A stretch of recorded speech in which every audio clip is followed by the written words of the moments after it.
کہ ان کو تو سمجھ آ جانا چاہیے. عورتوں کا سب سے بڑا مسئلہ یہ ہوتا ہے کہ میں تو ہر بات ان سے سامنے بولتی ہوں, میں تو بتاتی ہوں مجھے یہ پسند ہے, مجھے وہ پسند ہے, مجھے یہ نہ پسند ہے, مجھے یہ نہ پسند ہے, مجھے ایسے ہے, مجھے ویسے ہے, اور یہ سارا دن مجھے سنتے رہتے ہیں. تو ان کو تو بہت اچھی طرح سے پتہ ہے کہ مجھے کیا پسند ہے. نہیں سنتا ہے, نہیں سنتا ہے. اس لیے نہیں کہ وہ سننا نہیں چاہتے, اس لیے کیونکہ they're a bit different. They're just there and they think just being there is enough. And کبھی وہ سن بھی لیتے ہیں اور کبھی وہ نہیں بھی سنتے. بیویاں بھی ایسے ہوتی ہیں اور شوہر بھی ایسے ہوتے ہیں, لیکن عام طور پہ دیکھا گیا کہ بیویوں کو یہ زیادہ شکایت ہوتی ہے. چونکہ اس کو میرا اتنے عرصے سے پتہ ہے تو اس کو میرا ہر وقت اندازہ رہنا چاہیے, اور اس کو ہر وقت پتہ ہونا چاہیے کہ مجھے کیا چاہیے اور مجھے کیا نہیں چاہیے. اور میں نے اشارتاً بھی کہہ دیا تھا, تو اس کو سمجھ کیوں نہیں آئی ہے؟ نہیں آ سکتی, کبھی کبھی نہیں آ سکتی. کبھی کبھی انسان اپنے ہی کسی زون میں ہوتا ہے. کبھی یہ بھی ہوتا ہے, اور بہت دفعہ یہ ہوتا ہے اسپیشلی ہمارے یہاں.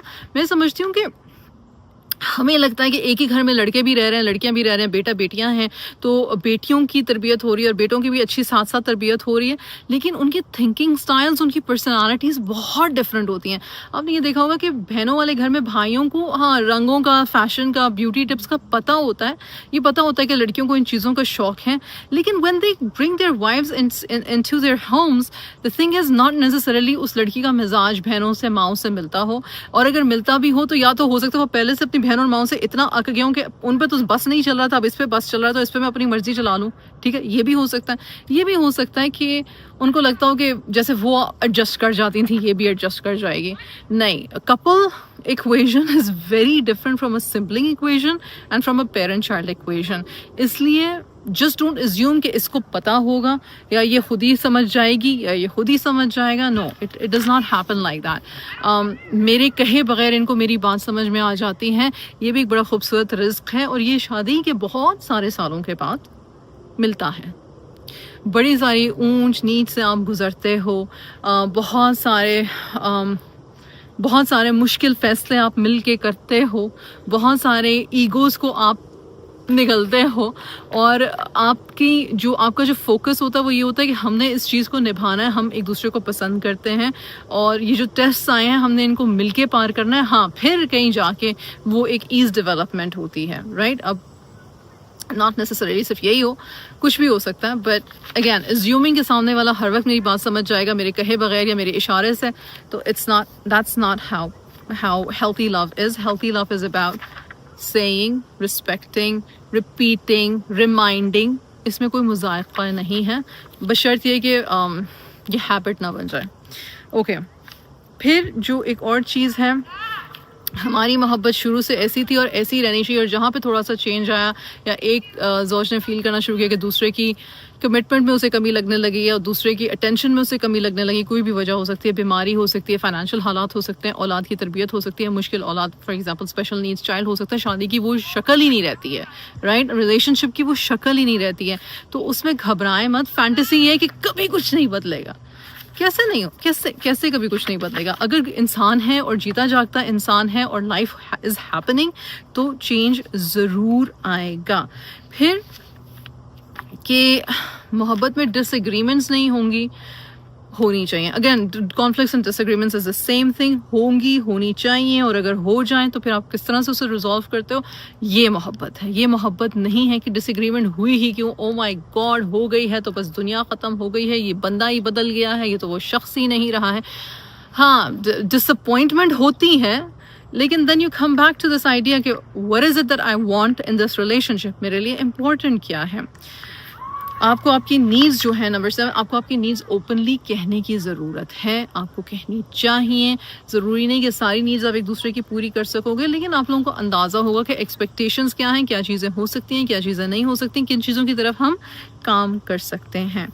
اور ایک چیز جو آپ کو ہیلتھی لو کے بارے میں پتہ ہونی چاہیے وہ یہ کہ آپ کو اپنے لو کو زندہ رکھنے کے لیے کوشش کرتے رہنا پڑتا ہے.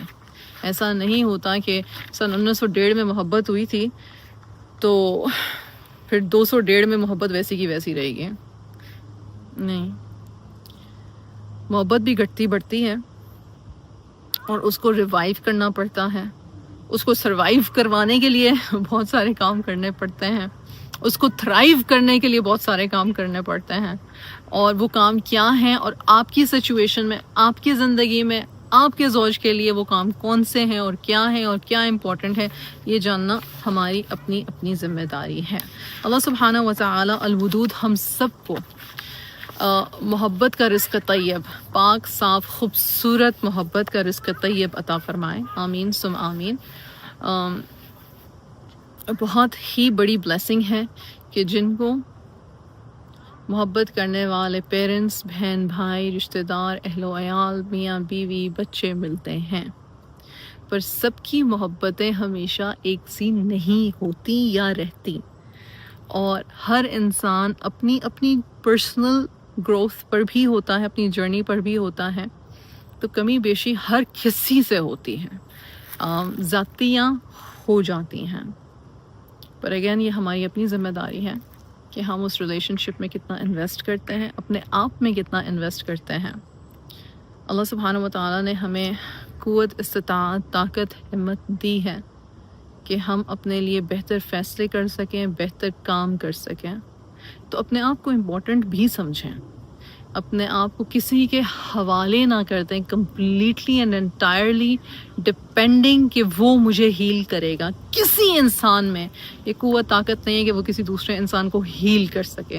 ہیلنگ ہمارے اندر سے آتی ہے، اللہ سے مانگنے سے آتی ہے، خود کوشش اور کاوش کرنے سے آتی ہے۔ اللہ سبحانہ و تعالی ہم سب کے لیے آسانیاں فرمائے۔ جزاک اللہ خیر۔ السلام علیکم ورحمۃ اللہ وبرکاتہ۔ ارم بن صفیہ کے چینل پہ ایجوکیشنل ویڈیوز اور کانسیپٹس کو سیکھتے رہنے کے لیے میرے چینل کو سبسکرائب کریں۔ شکریہ۔